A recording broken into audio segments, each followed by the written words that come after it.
This tutorial is on how to schedule activities from the tasks pages.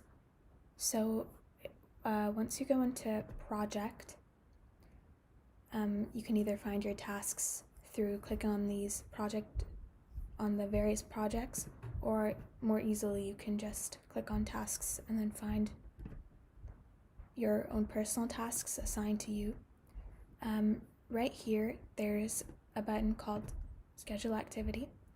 Once you click on that, you can schedule an email, phone call, meeting, or any of the following.